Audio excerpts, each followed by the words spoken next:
maintenant avec Michel Cousin de Bell. Michel, parle-nous un peu de ce que tu fais chez Bell. Moi, premièrement, chez Bell, je suis architecte en sécurité. Je fais aussi des mandats de services professionnels chez des clients. Parce que beaucoup de gens savent que Bell, qui a environ 128 ans d'existence, a une grosse équipe de sécurité à l'interne. Mais les gens, ce qu'ils ne savent pas, c'est qu'on fait de la sécurité pour nos clients aussi. OK, donc vous offrez des services de consultation. Absolument, absolument. Fait qu'il n'y a pas juste les services de fournisseurs Internet, téléphone, puis tout ce qu'on voit là, dans les annonces de Bell. Là.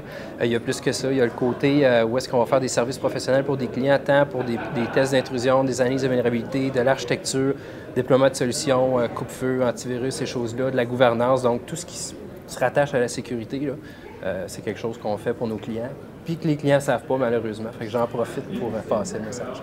Et toi, au travers de tout ce portefeuille-là, ta spécialité, parce que j'imagine que tu n'œuvres pas dans tous ces domaines-là, j'imagine que tu dois avoir un dans ça dans lequel tu te spécialises, ce serait lequel? Je dirais que présentement, je travaille fort sur le côté des tests d'intrusion, des analyses de vulnérabilité. Souvent, les gens ne sont pas nécessairement conscients à quoi ils s'exposent, ne sont pas nécessairement conscients de l'état de la sécurité de leur environnement. Il y en a qui vont dire, j'ai un coupe-feu, j'ai un antivirus, j'ai de la détection d'intrusion, je suis correct. Malheureusement, c'est bien, mais c'est pas suffisant. Fait que le but de ça, c'est d'être capable de contourner ces mécanismes-là, puis de faire en sorte qu'on démontre aux clients que, regardez, même si vous avez des équipements, vous avez une fortune, vous avez une armée de gens, si vous n'avez pas la connaissance, la technique, puis vous ne configurez pas les choses de façon adéquate, il y a toujours une petite faille à quelque part qui permet de rentrer, puis c'est ce qu'on essaie de découvrir.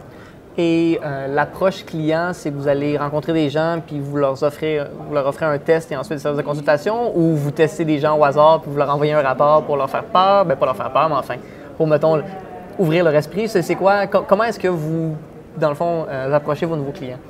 Bien, on va attaquer du monde sans leur permission pour leur faire peur. On les prend en otage. Non, c'est pas vrai du tout.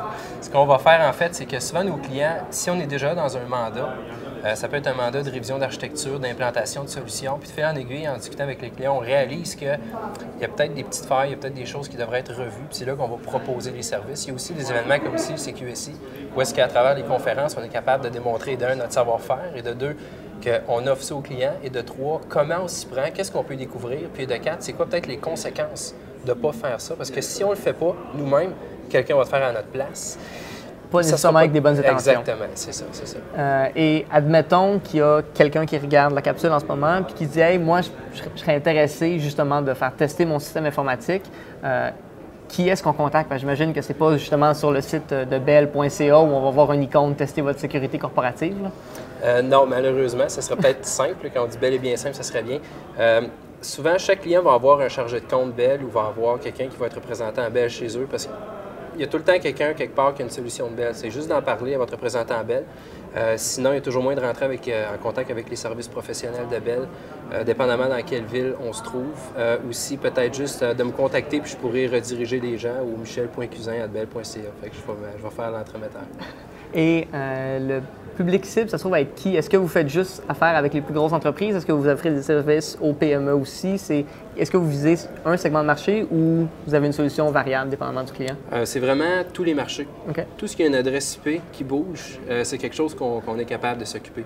Par exemple, les PME puis les grandes entreprises n'ont pas nécessairement les mêmes besoins, mais à la base, c'est un peu la même chose. Ils ont tout un environnement, des données à protéger. Souvent, il y en a qui ont le réflexe de dire, écoutez, on n'est pas la NASA, on n'est pas le pharmaceutique, on n'est pas ci, on n'est pas ça. On n'est pas obligé de beurrer trop épais pour se protéger. C'est de mal connaître puis de mal juger peut-être la valeur des actifs de l'entreprise. Fait qu'une PME qui va vendre, par exemple, des matériaux de construction, peu importe, a des besoins au même titre qu'une banque. C'est juste que quand on parle de banque, on va se dire « Ah, c'est pire, c'est plus gros », mais chacun a ses besoins différents. Donc, on est capable d'adresser autant de PME qu'une grande entreprise, qu'un ministère ou un organisme aussi. Puis s'il y a des gens qui nous écoutent en ce moment qui rêveraient de passer leur journée à essayer de hacker du monde pour payer leur loyer, un peu comme toi, est-ce que tu aurais des conseils à leur donner pour s'en aller dans cette direction-là professionnellement? Première des choses, il faut toujours faire les tests avec la permission de quelqu'un. Jamais essayer de rentrer dans un environnement juste pour dire je vais regarder, voir si je suis capable. Parce qu'à quelque part, c'est qu'un geste qui est criminel, si on le fait, qui est régi par le code criminel, beaucoup de gens ne le savent pas. On a les policiers qui travaillent fort aussi à ce niveau-là pour être capable de pogner les hackers qui vont essayer justement de dire, je vais voir si je suis capable, soit pour gagner une gageure, juste pour le défi, ou pour être capable de faire de l'extorsion, par exemple.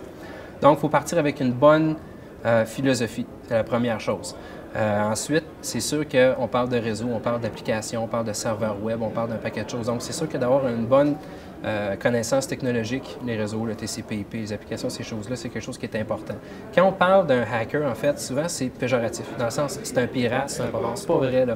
Un hacker, c'est quoi? C'est un gars qui prend quelque chose, qui va le démonter pour comprendre comment ça marche, puis qui va lui faire quelque chose pour laquelle cette chose-là n'était pas initialement conçue.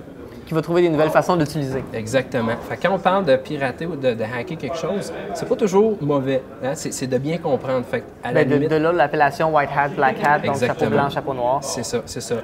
Nous, on est du côté white hat, évidemment. Les grey hats, c'est un peu comme des mercenaires. Ils vont vers qui paye plus. Des fois, ils sont blancs, des fois, ils sont noirs. Puis il y a les black hats, bon, c'est ceux qui font ça de façon criminelle.